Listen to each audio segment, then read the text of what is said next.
Welcome to the GSD with Jeni podcast, where we talk about how to overcome all the stuff that gets in the way of getting shit done. Imposter syndrome, fear, money, relationships, networking, building businesses. We're going to talk to experts, or as I say, mavens, that provide practical and tactical advice on how to GSD. I'm your host, Jeni Buchholz, founder and CEO of Haven Creative. I started my business with $300 in a laptop and grew it to a team of Haven mavens, serving clients around the world and generating over 7 figures in revenue. I'm incredibly proud of the success we've had, but I still need help too. So I started this podcast with the intent to dive deeper into the things that hold us back from achieving our goals. So thank you for joining me on this journey to GSD. Let's get started. Today on GSD with Jeni, I'm sitting down with Sharon Sullivan, the CEO of Renewal by Andersen of the Carolinas, which is a family-owned franchise serving homeowners all across the Carolinas. Sharon is a 2026 Charlotte Business Journal Most Admired CEO and a Woman in Business honoree. But what I love most about Sharon is that she will tell you that she is all about her people and pouring into them so that they can take care of their customers. We're going to dive into Sharon's entrepreneurial journey, how she expanded the business into new markets, and how servant leadership helped her create an unstoppable culture. Let's get started. Sharon, welcome to the show. Pleasure to be here, Jeni. And you made it just in time. As I told you, I was coming in hot today. It's been a busy but really great week. We got a lot of shit done. Oh, good. I can't wait to hear. But first and foremost, I want to know, how did you end up getting a Renewal by Andersen franchise? I mean, that wasn't originally how it started out, right? So take me through the journey.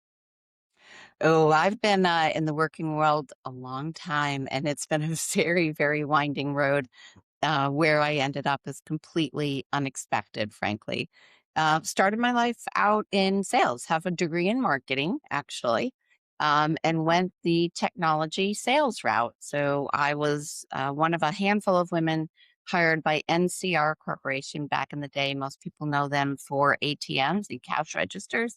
And I was on their large computer side. Spent 5 years with them. It was great experience. I was up in New England. I covered Rhode Island, Connecticut, Cape Cod, worked in the municipalities, healthcare, and education sectors. So super interesting. But frankly, at the end of 5 years, I knew it wasn't for me. And I left. I left a great job, went back to graduate school, got my master's degree, and completely pivoted my life. I moved from Rhode Island to Manhattan and worked as the director of grants and research for Beth Israel Medical Center. I was part of their Chemical Dependency Institute, and we were doing groundbreaking research at the time on HIV and substance abuse treatment, and it was really a great time. Also was met my partner there. So big segue there, right? From selling computers to moving into healthcare and grants and research. Yeah. So just in that moment, I think it's really important to know that, because I think a lot of young college students, if you will, jump in and assuming this is going to be my career path, and they get so upset when that changes and that shifted. And here you are, you had a career and you completely shifted it. What was the impetus for that change? Just wasn't happy. I knew that while I was very good at what I did, it wasn't what I wanted to keep doing forever.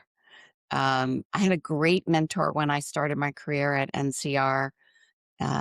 He empowered me to feel, very in line with an environment that was not particularly welcoming to women. So I have always mentored women along my journey. And one of the things I say is, you're often going to find yourself being the only female at the table or on a team or at a certain level. And while that may help you get the door open, you're going to have to work twice as hard to do whatever it is you're doing down the road. And he supported me through that journey. And at the end of the 5 years, I was in their top performers club, all of that. And I walked into his office and I said, I just don't see myself doing this for the next 5 years. And he said, all right, You got to go figure out what it is and you want to do.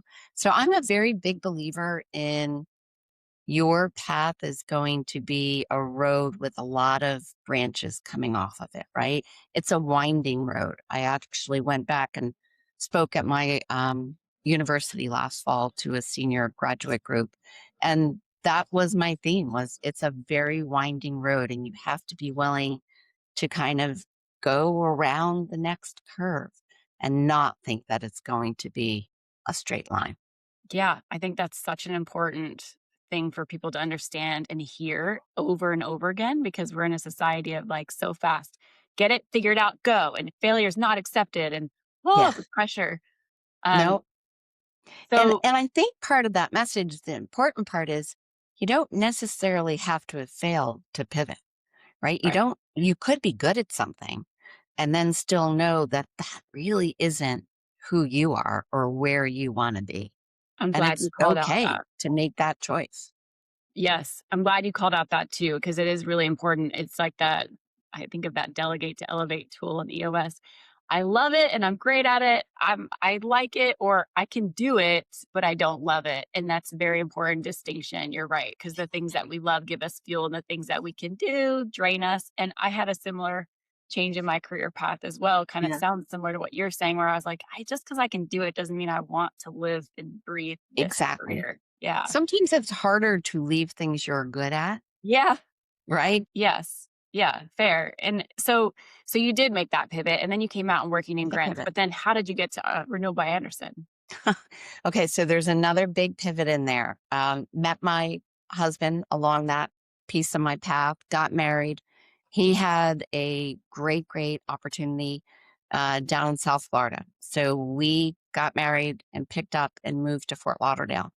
And so I left my job at Beth Israel, moved down there, and South Florida 20, well, almost 30 years ago now, was definitely not New York City. Yeah. Um, But still and not New York City. still not New York City, but certainly on that social services side and the area Right. that I was working.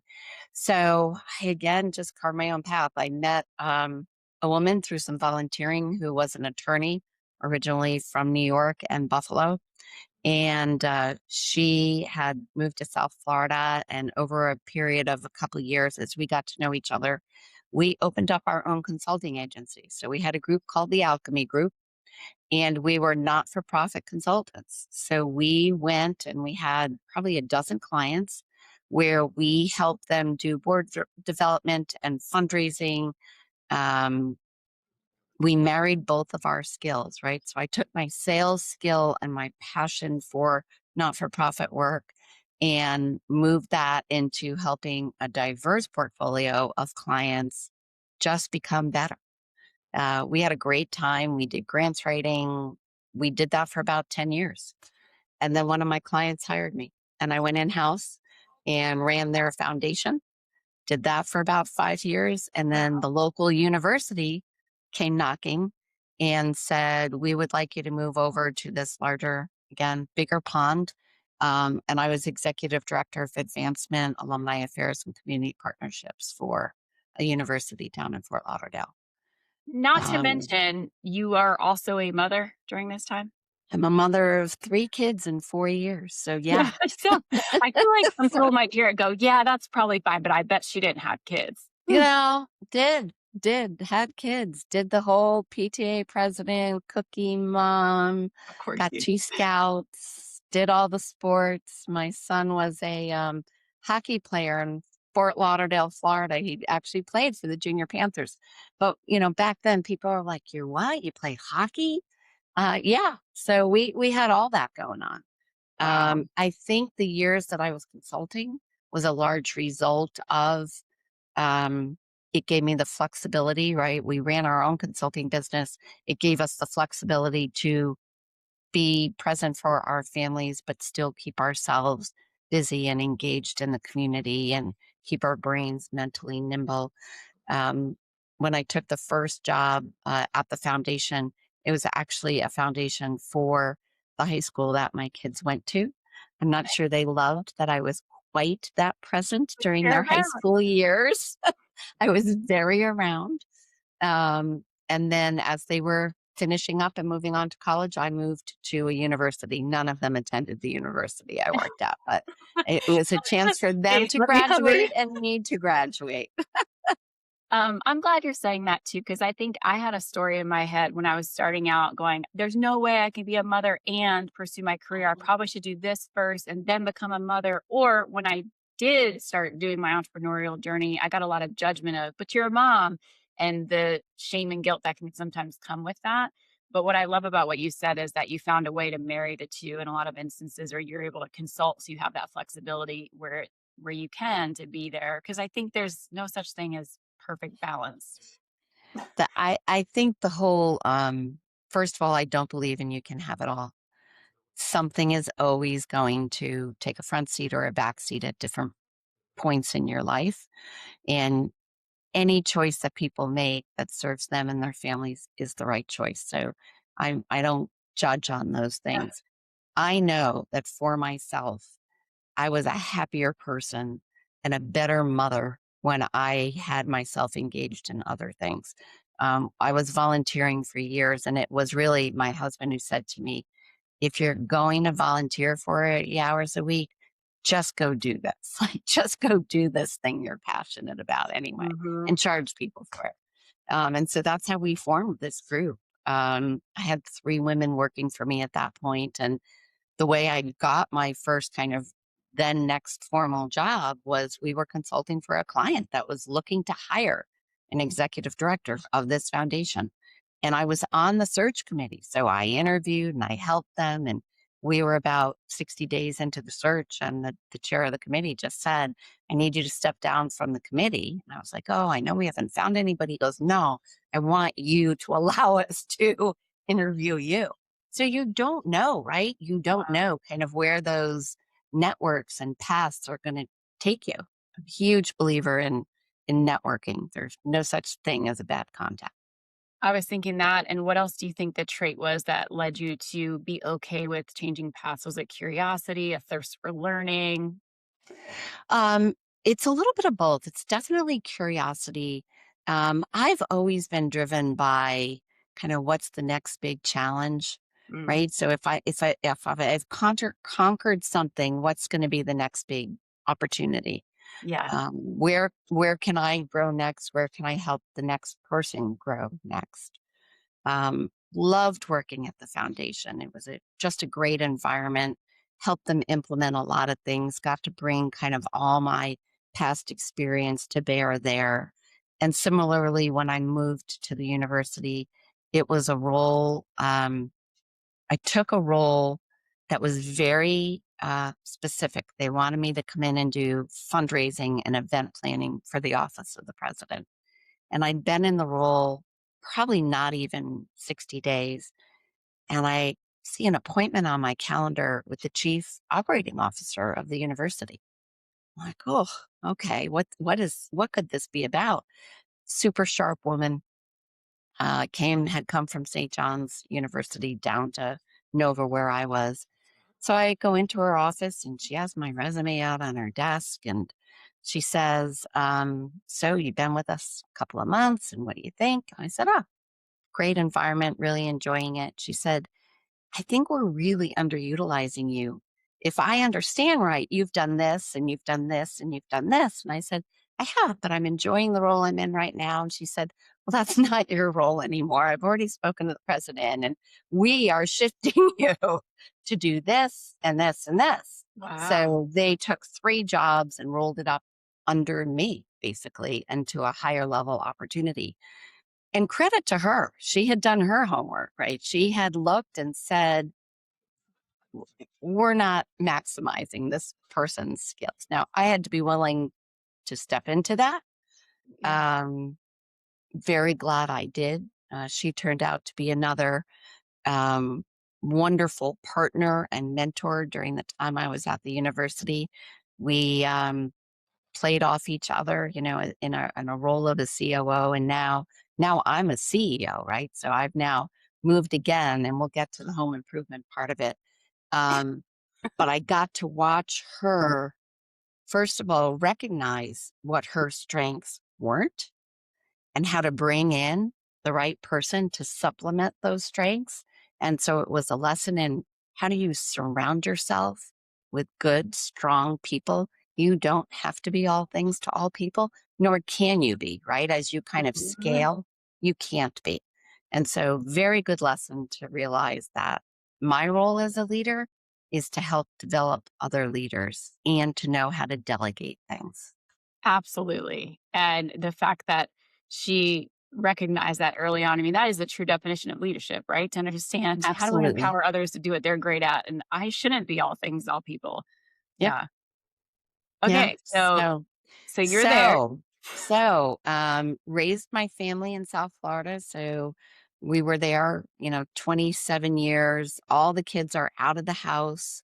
None of them are in South Florida, right? I had one in New York City, one in Boston, one in Oh, Syracuse, New York. And backstory is I'm the oldest of 5 kids. oh, That comes with its own set of skills.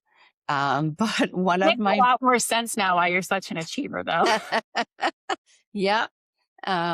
And one of my brothers had been with Renewal by Andersen for 15 years at that time. Okay. So we had heard lots and lots about it. He had talked to us many times over the years about either joining his group, which was very, very large at that point. He had 9 different affiliates across the country.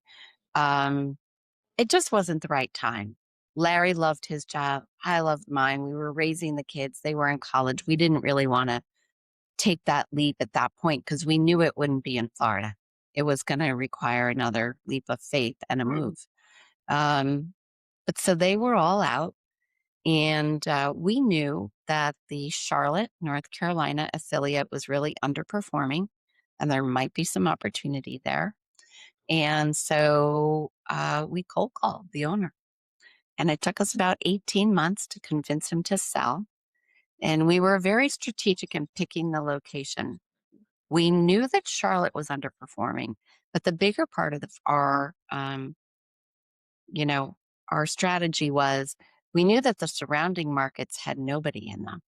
And so it was our hope that if we got Charlotte, if we got them to sell to us and we moved there and we were successful there, which wasn't really an option, um, that the Greenville, Asheville, Columbia, and we now have Charleston and Hilton Head markets, all had no affiliate, and that we would get awarded them kind of over time by demonstrating what good owner operators we were, and that we were able to start up a greenfield, which is unheard of. We have opened more new locations for Renewal by Andersen than any other owner in their history.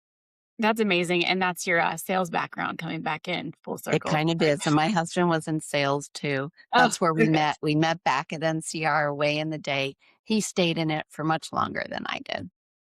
So you get him to be okay with selling and you pick up and move and you come to Charlotte. We pick up and move and we come to Charlotte and we own our own business. That was April 1st of 2018 was our first day. We always say the joke was on us. It was April Fool's Day. We had no Oh, idea what we were getting into. but you did. I Uh, mean, you're an entrepreneur already. You know how to do sales. You're great at yeah. Yep. the We servant stood in leadership. front of 24 people who most of whom I think thought they were getting fired. They didn't know us from anything. Oh, The yeah. previous owner was supposed to come and make that introduction. He did not show up on You day just one. pieced out like, He pieced here out. you Yep. Yep. And so we had to say, "Hey, we're go. your new team." So yeah, 24 employees on April 1st of 2018, and April 1st of 2026, we had about 300 employees, and we were in 6 different locations. Amazing. And Yep. in 2026, you were most admired CEO of Charlotte Business Journal, which is I fun. was in the family business Yeah. segment. And So so yeah, great I honor. want to know then, so what were the ingredients of creating that culture from 24 to the number that you have now? And you talk a lot about servant leadership and taking care of people to take care of customers. So I want to hear more about that. We were very blessed to while we scale rapidly. We crossed $100 million last year in our primary market. That's Yeah. amazing. Yeah. From a $7 million start, right? That was the biggest year the previous owner had ever had in 10 years of business. From So 2018 to 2026, just keep that in mind, people. yeah. Like Yeah. 7 to So 100. Whoa. big scale. That's not even counting. I'm not even adding in Charleston and Hilton Head yet. That's just kind of our Charlotte markets. Amazing. Um, we have been very, very fortunate. First of all, we were working owners, right? So we were in the building. We were there with our doors open most times. So people felt that they could come in and talk to us and they saw us working. And when we started, there was very few roles that I had not personally done. Mm, So when we started, I was calculating commission for the sales team and I was calling homeowners to set appointments and I was making the follow-up phone calls to see how had we done. And Larry was doing sales and opening the warehouses. And so we were very, very present. And as we brought people in, as you grow, you have to scale. People knew that we were not asking them to do anything that we were not willing to do ourselves. mhm. And so I think that that lent credibility to who we were. When our son joined the business, he joined us towards the tail end of our first year. He started on a crew, he was installing. So he was out on a crew installing doors. And then he joined a service team. And then he came in and he answered the phones and he did operations. And so we are believers on you start at the lowest level and you earn your way up that. So that was a big part of our culture. Um, the growth has been hard. I'd be lying to you if I said anything differently. We have people who have been with us all 8 of the years that we're there, and lots of them who have been there, 7 of the 8 years. And I think they have struggled the most because there's layers that kind of get Yep. between them and the top as you get bigger. And there are processes that might have worked when you were at 10 million that are Mhm. not going to work when you're 100 million. And you need to recognize that and pivot and try to bring people along to that change. I think another hard truth for leaders is recognizing that the person who was just right for you when you were 10 million might not be the right person when you are $100 million. That's a hard Maybe pill to swallow it's for a sure. very hard part, very Mhm. hard lesson. Yeah, I know. I think about that. Like the people that started might not be the people that take you there. And I think I've heard this from a few different interviews I've done where when you're smaller, there's much more of an entrepreneurial community where everyone's got so many hats. And some people Yep. like to have multiple seats and a ton of stuff happening. And as it gets more structured and more set, you might have only 5 responsibilities, which is fine and good. But then they're used to having multiple things and being in it. Yes. They're better suited for a smaller entrepreneurial type brand. No, and that's definitely the case. We just recently separated from a sales manager who had been with us for just over 5 years. And great person, would recommend them had they asked, but they were really uncomfortable with the structure that came from a growing team. They Yeah. just kind of wanted to always keep that entrepreneurial side of Yeah. it. We want everyone to be entrepreneurs, right? We want everyone to be looking for a new opportunity or a better way to do something.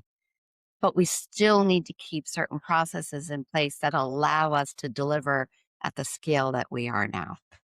Absolutely. And so, with that scale, now I'm more curious how do you keep the brand experience, the customer experience consistent, as it were in the beginning, you calling and checking in and caring about the customer? Because I think that's where I see brands create friction and breakdown in sales. They can't keep that experience as they scale.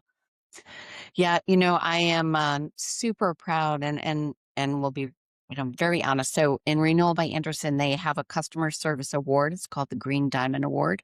We use a net promoter score, which many large firms use. It's through a company called Medallia, but Apple uses it and Starbucks and the Ritz-Carlton use it.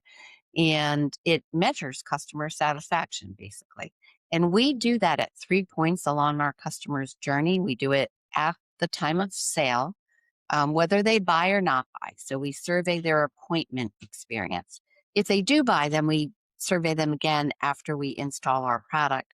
And should they need service, we then survey at that service experience. It took us 6 years to get our first Green Diamond Award. And then we last year had our second in a row, but then we were recognized as a Green Diamond Elite. We were one of only 5 affiliates in the country that not only achieved that level of customer satisfaction, but did it while growing, right? So we grew our business a certain percentage. And so we always tell everybody who works for us, we are really a marketing and customer service organization that happens to be selling windows and doors. Because without those two things, nothing else matters. The quality of your product, like you have to be so focused on the message you are delivering about the experience that you will have. We are an expensive product. And so our value proposition has to be more than just the product. Exactly. You make price irrelevant because the experience is trustworthy, credible, consistent. You have it clear on who you can sell to. Yes. Yep. Hey, Yep. thanks for that segue because that's my talk I'm doing later this year. No, it's true. But we didn't talk about how. So you tell your people that they're in basically the hospitality or customer experience business, not selling windows. But how do you infuse that in your culture? Is it consistent training? Is it what we call everboarding where you're, help me? It's a little bit of everything. So we have 25 core fundamentals that we identified a couple years ago and wrote them down. And they're on a little pocket size. You could put it in your wallet, kind of trifold that everybody gets when they start with us. And by the way, we didn't top down develop that. We took our people from across the organization and we made them workshop. Who do you think we are? Brilliant. What do you think makes us who we are? And then we wordsmith that, scaled it down, to nuggets. And we actually every single week deliver one of those messages. So someone in our organization delivers a message on what that fundamental means to them. This week, our core fundamental is find a way, right? And so what does find a way mean? It means that you are going to face adversity, and we expect, regardless where you are in the organization, for you to find a way to meet that customer's need and that customer's expectation. That might mean that you need to go to other resources to find a way. We don't expect you to always have to do it yourself, right? But that as a team, we are going to find a way to deliver on what we said we were going to deliver. Our first one is do the right thing always. And our last one is have fun. Because frankly, if you're not doing both of those things, everything in between isn't going to happen anyway. Gosh, so well said. And I love that you're able to articulate that because most CEOs can't. And second part, it's not just words on a wall. The fact that you've taken them and actualized them is huge. And a lot of organizations, I think, miss that where, our integrity, it's on our wall. It's usually innovation, integrity, teamwork, let's be honest.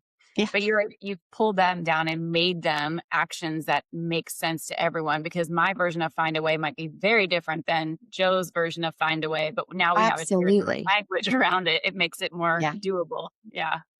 And Jeni, for me and my team knows this, and I hope I walk the walk and not just talk the talk. I came, right? So I left a corporate environment to go into not-for-profit world. And I am super passionate about giving back to our community. And so very early on, by the way, we lost money our first year. We lost a lot of it. And so when we finally became profitable, the first thing that we did was decide as owners that we were going to set aside a certain number of dollars for every single window or door unit we installed into a philanthropy fund. And we were going to then give that back to the communities that we worked in. And so that pool has grown as we have grown. We provide all of our employees with a VPTO day, a volunteer PTO day. You go do some volunteer work for something that you're personally passionate about. My favorite part of the year is right after Thanksgiving. We do what we call a gratitude giveaway. And so for the 10 days after Thanksgiving, all of our teammates get to submit a not-for-profit that they are involved in or they want to support. And for the last 10 days of the year, we pull one organization out and we donate in that teammate's name to their organization. So last year we gave back to 45 different not-for-profits in the communities that we work with. And I think that's another way that we brand our culture. Like that is who we are going to be. We've done a Habitat Women's build for the past 5 years. We've done a veterans build. I go to the CEO build. So that is another part of the way that I hope we are branding who we are. And I think what you're really doing too is showing your people that you care about them and what matters to them. Because sometimes we think about customer service and it's the customer on the outside, but we have internal customers. And what you're doing is making them Absolutely. feel seen and heard and valued and giving them an opportunity to be part of that philanthropy, which is just phenomenal. And I think I've witnessed it. So it's great to hear you talk about it. It's a difference that you can feel when you walk through the halls of your offices too. Like, what was the little race, the little cars that you did? Oh, we had the tricycle race for United Against Cancer. Yeah. Right. We Things were like that. racing for a cure. That's perfect. Yeah. So tell me a little bit about how you, GSD as a CEO, getting the team aligned on maybe goals and moving the company forward when you're deciding to expand, all the things that CEOs might struggle with. How do you, GSD? I am super fortunate to have just an extraordinary group of senior leaders around me. We've been very intentional about how we've selected them. And we meet probably more than most leadership teams. We meet every single week, every single Monday. We are very focused in how we meet. So we have what we call OKR meetings. So key results, right? So we have a goal and then a key result, and we drive towards those. And the expectation at that table is that you are speaking. If something is not getting done, that you are speaking up and providing ideas on how to get that shit done. Because if it is on an OKR list, it is because it is of critical importance to the organization. And it could be anything from a sales, very tactical goal to how do we drive employee engagement, right? As we have scaled to over 300 employees, how do we keep them engaged? Are we communicating with them in the way they want to be, right? So we launched, thanks with your help, our newsletter. All right, well, is the newsletter the best or only way? Right. No, some people don't read, right? They'd rather hear it. So I now do a weekly CEO message, 2 minutes every Monday on the thing that is kind of front of mind for me as a leader this week. So we're looking for different tactics and different ways to reach our teams. But that was part of our OKR meetings, right? Is identifying what do our teammates need to help them stay engaged and grow as a part of our team. I think the other big thing, again, is I had to step out and trust more. I had to believe that my team could also GSD, and I had to let them maybe do it in their way, not in my way. Oh, it's And so hard. as long as it's so hard, hardest thing ever, hardest thing ever, because you don't get to where you are or where I am without doing a lot of it yourself, right? Yeah. You're internally very motivated. And listen, our way probably is the best way, but it isn't the only way. Right. Well, it's also getting those SOPs out of my head. So I go, well, this is how I would like it in the general 5 steps. And then you can put your own uniqueness on it a little bit, but getting it done. Well, and I've learned now, people will come all the time with ideas for me, because you don't come in my office without a problem unless you already have an idea on how to solve it. Oh, say that again for anyone in the back. Do not come into my office with a problem unless you have an idea on how to solve it.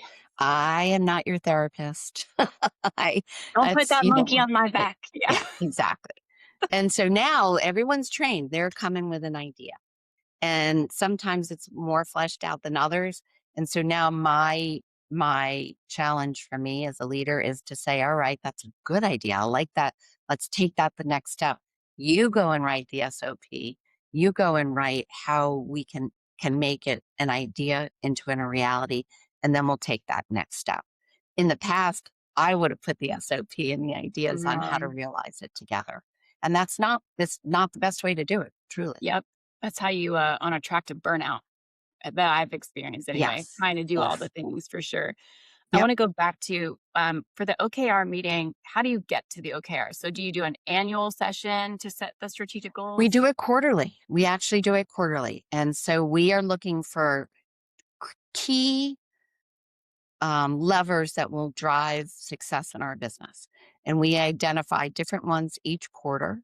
Um, some of them may roll over, like we may know that 90 days won't be enough to really move the lever in a particular area. But so we are looking for, but in general, they are quarterly OKRs that need to be measurable, right? So, and impactful. And we brainstorm those. So on Monday, this coming Monday, we will identify the OKRs for Q3. We know one of them is carrying over from Q2. I agreed that it would have been a 2-quarter OKR when we implemented it last quarter. And once all the senior leaders have agreement that these are the highest, best use of our energy and attention, we then kind of drill down into what are 3 or 4 measurable, key results from each. And every week we report out on it. And this past quarter, we took a bolder step and we published our dashboard for the whole company. So Oh, the whole company knows what we are driving towards. And is it a red or yellow or a green? Are we getting there? okay. Are we doing what we said we needed to do? And is that revenue too that you're sharing? It is. Yeah, see, so a lot of leaders are Yeah. afraid to do that, but I find it effective as well. Just going, here's where we're going. Um, It depends for us, we actually aren't revenue driven. We are units driven, right? That So the makes way sense. we are measured by corporate is on our units sold. And so that's the metric we're going by. Okay. But we put our units sold right up there. We put, anything that we are benchmarking against, everybody gets to see now. We don't want Such great any visibility. Yeah. Everybody should know, right? They should know, Right. what are we spending our What are we time on? working towards? Why Exactly. What does are we it working matter? towards? I need Yeah. everyone to say that this is our goal and here's where we are towards that goal. Yeah, I think that once we really started sharing that dashboard of for us, our scorecard, KPIs, our metrics, it helped create alignment. And sometimes I go into organizations in doing brand strategy, and this guy's training for a 5K, they're training for a Sure. marathon, they're going to do an Ironman, and everyone's just not aligned at all on Yeah. where we're going and what we're measuring. So it's critical um, to have that alignment. So it sounds like with the leadership team, you've got that locked in and they roll them down, I guess, to their teams to make sure Yeah. everyone's connected and all GSDing together. But for you as CEO, you have no one to report to. So who do you I turn to when you know. want to like scream or you're frustrated? Do you have a peer group, a mentor? I What's your do. outlet? I have a great CEO peer group that I meet with monthly. And so we can kind of issue process if something's really bugging us and we need an outside set of ears and eyes on a particular problem. Um, and they've been invaluable. I've been a part of that peer group for several years now. I'm also very fortunate in that while my life partner was my business partner for many years, and we can do a whole podcast on the I was challenges gonna of say, that. how do you make that happen? Because I'm That gonna is tell you its right now, I would own never that know. is its own set of challenges. But it did allow me to have a person who I trust most in my life to vent with or talk with, Sure. and vice versa for years. He has retired and I'm still in it. But if I get home at the end of a very bad day, or I'm really struggling with a particular thing, he knows enough about the business to listen or provide perspective. That's really helpful. Yeah. You spoke about the mentors early in your career, and it sounds like that was a really important to have that mentorship. Is there a way that people can ask, or how does someone get a mentor? Yeah, so I formally mentor three women now Awesome. through the Renewal by Andersen network. And because they asked, right? And so women tend not to ask. They're afraid to Mhm. ask. I think in general, women are afraid to ask busy, successful women for more of their time, right? Yeah. Most of these women are married and they all have kids and they all know how busy they are. And so they're reluctant to impose on others. And I have said, and I say it publicly, anytime I speak now, is that the most valuable thing you can do is create a strong network. And so if you meet somebody that you want in your network, ask them to be in your network or in your circle. Um, I do it, you know, structured, right? So we do it once a month on a call at a certain time every single month. And I find it valuable, particularly with other women, to kind of bifurcate it. We talk business. So what is a current business need or problem you're having, and personal. You can't be good at one without the other. And so, are you having a challenge with your daycare? Are you really struggling because your husband lost a job and you're feeling pressure because now you are the only one working? Those things matter. You bring all of that to the workplace. And I think women internalize the personal stuff more. And it's important that we do both. And it is hugely rewarding for me. I did it at the university. My greatest truly pride has been watching women that I have worked with continue to move up the path. I love that. Yeah, same. I feel like some days I'm like, forget Haven, I just want to go save the world. I just want to here and give back. Yeah, But yeah. this actually just recently happened to me because I heard Jeff Hoffman, who started Priceline.com, speak to our group, and he talked about legacy and what you're living for. And I immediately was just like, that's all I want to do. I want to go give back and speak to women in need and do these things. And my mentor said, slow down. Most people want to quit their jobs when they hear Jeff talk, but that's the vehicle to provide the funding to go do those things. And I was like, Sure, okay, exactly. okay, that's fine. Pull it back a little bit. But yeah, it's I think those that have a servant leader heart as you have do create really incredible cultures that become unstoppable and help that scale. Would you say though there's any one single thing that's helped you grow the business? Um, we have 3 words up on our wall in our sales room, and we call it grind, hustle, and execute. Grind is you got to be willing to do the stuff that's not fun. Mm-hmm. Everything is not wine and roses. Some days it's just a grind, but there's Yeah. stuff that still has to get done, right? So you grind, you hustle, you are always, always looking.